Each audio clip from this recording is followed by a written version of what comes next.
What's up guys, Misspass here, back with another Star Wars Galaxy of Heroes commentary video, and I am stoked to be able to bring you some very awesome footage of all of the changes that are happening to the stores, and also a preview of the new Fleet store in-game.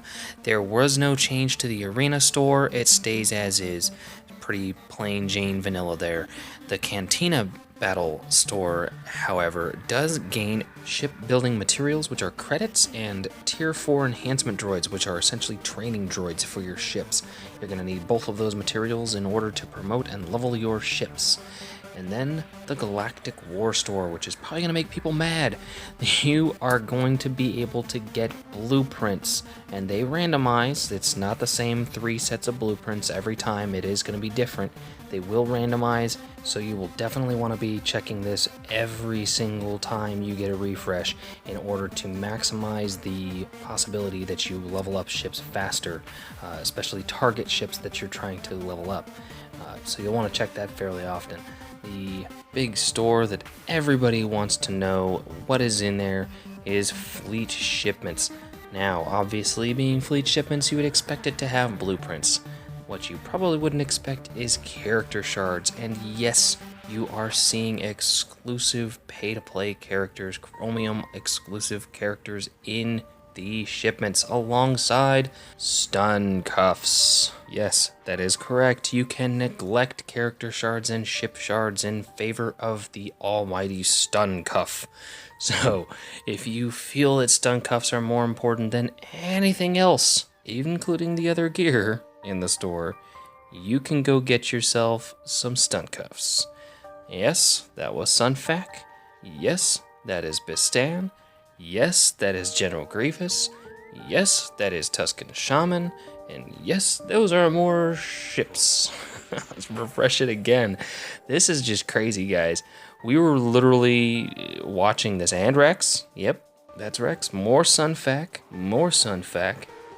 And we were all pretty surprised at the kind of stuff, and yes, you are seeing some Omegas down there, more Rex shards, some Zam Wessel shards, Cody, Bistan, Sunfac again, Sunfac, he seems to show up fairly often. Sunfac again.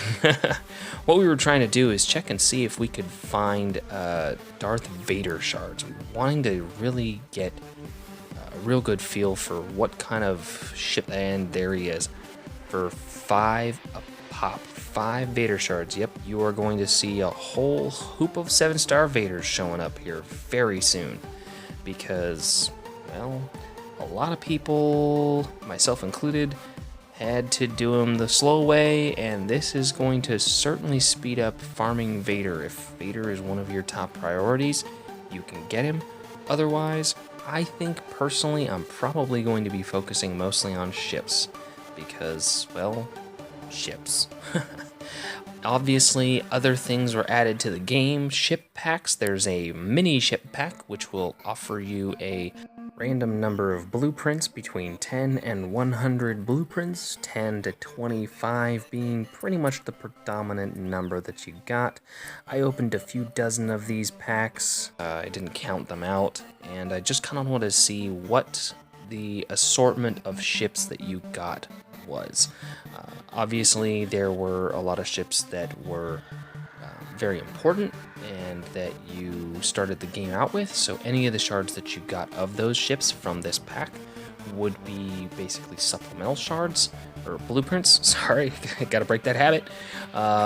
Obviously there are going to be ships for characters that you may not have, or pilots that you may not have yet, so if you're drawing Rex's Arc 170 shards, or sorry, blueprints, and you don't have Rex, that's not going to really be worth it to you. However, you may choose to get Rex from the Fleet store later on.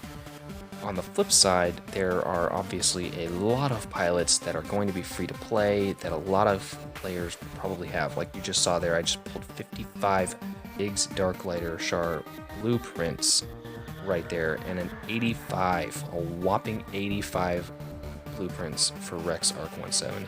Now, bear in mind, that's not even the most blueprints you can actually get. You can get anywhere from 10 to 100 blueprints of a ship. Obviously, 10 is going to be the most common. You do see some 15s, some 25s, some 35s, and 30s. And obviously, 85s are going to be kind of the diamond in the rough. And then I did not pull a single 100 blueprint pack over the course of my draws. I actually only got one good pull of 85, one good pull of 65. Otherwise, most of my other pulls were between 10 and 25 blueprints. So that was a little bit disappointing, but I did get a lot of blueprints for ships that I would have otherwise had the character for. Geno's New Soldier, Resistance Pilot, Clone Sergeant, Wedge, Biggs, both of those characters, First Order TIE Pilot. A lot of those ships would have actually been useful to me on my free-to-play account because I had those characters. Bistan, every player has Bistan now. Slave 1 looks like a really awesome ship, guys. Honestly, with the Boba Fett rework right around the corner, hopefully coming out with ships, fingers crossed. Slave 1 is going to be awesome, guys. Slave 1 is one of the few ships in the game that does AoE damage. We'll be covering those ships' abilities that I haven't already touched on in depth a little bit later on. Now, you did see that there is a second ship pack, the big ship pack, for 2,500 crystals. This one is going to be more for players who want to get into the game, want to spend some money, but don't have a really deep roster. This is going to give you a good selection of character shards with ship blueprints. If you are already deep in your roster, this pack is not going to be as good for you. It'll give you a wider assortment of ships, but you're only getting 4 ship pulls. And even though you're supposed to be getting 5 to 100 shards for characters and 5 to 100 blueprints, I only got more than 10 twice out of the several packs that I opened. And that's pretty crappy. Honestly, that's terrible. So if you're a whale, so to speak, you don't want to be pulling this ship pack. It's going to be not as cost effective for you as a whale. So definitely save your money and buy the small ship packs if you're already a whale, or if you are a dolphin or a free-to-play player who has a fairly deep roster. So like I mentioned earlier when I was opening up the smaller packs, I don't have Rex, I don't have Plo Koon. So if I pulled those ship schematics, ship blueprints from the small pack, they wouldn't have as much of a beneficial effect on me personally, because I wouldn't have the pilot. So there wouldn't be much point in me having the blueprints without the pilot to fly the ship. Now, those blueprints may come in handy later in the game should I plan to farm Rex, which I wholeheartedly intend on farming Rex at some point in this game, because Rex is just that awesome. So,